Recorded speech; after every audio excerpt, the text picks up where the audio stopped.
દક્ષિણ ગુજરાતની sugar મિલો 1 April સોમવારના રોજ શેરડીનો 3 દીઠ નવા ભાવ જાહેર કરશે।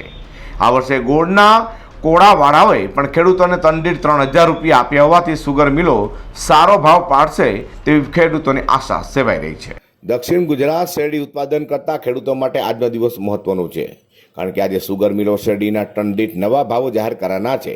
સુગર મિલો દ્વારા આજે ભાવ જાહેર કર્યા બાદ જ ખેડૂતો આ અંગે પ્રતિક્રિયા આપશે। સહકારી સુગર મિલના 3 લાખ ખેડૂતો અને 5 લાખ ખેત મજૂરોને રોજગારી આપે છે, ત્યાં સુગર મિલના બોર્ડ ઓફ ડિરેક્ટરોની બેઠક બાદ ભાવ જાહેર કરવામાં આવશે। દક્ષિણ ગુજરાતનો ખેડૂતોનો મુખ્ય પાક શેરડી છે અને સમગ્ર ભારતમાં તમે જોવો તો ખાંડ મંડળીઓ સહકારી ધોરણ સમગ્ર ગુજરાતમાં જ ચાલે છે અને એનો સીધો ફાયદો ખેડૂતોને થતો હોય છે।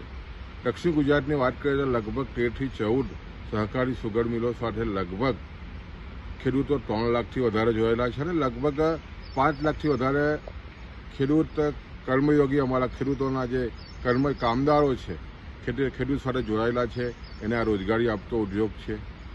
સ્વાભાવિક છે કે 31 માર્ચ પછી એના ભાવો પડતા હોય છે ને જે રીતે ખાસ કરીને દક્ષિણ ગુજરાતમાં જે રીતે શહેરીકરણ વિસ્તરી રહ્યું છે અને સાથે સાથે જે રીતે વાતાવરણમાં જે બદલાવ આવી રહ્યો છે એને કારણે શેરડીનું ઉત્પાદન સતત ઘટી રહ્યું છે।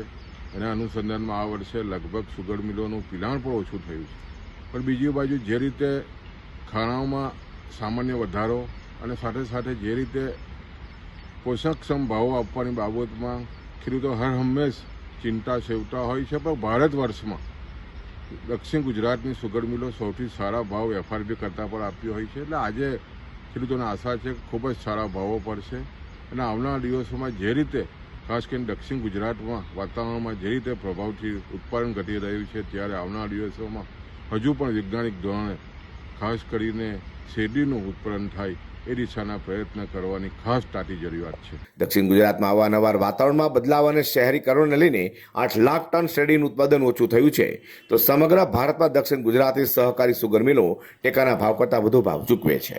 અઝર કુરેશી સાથે પ્રકાશવાલા।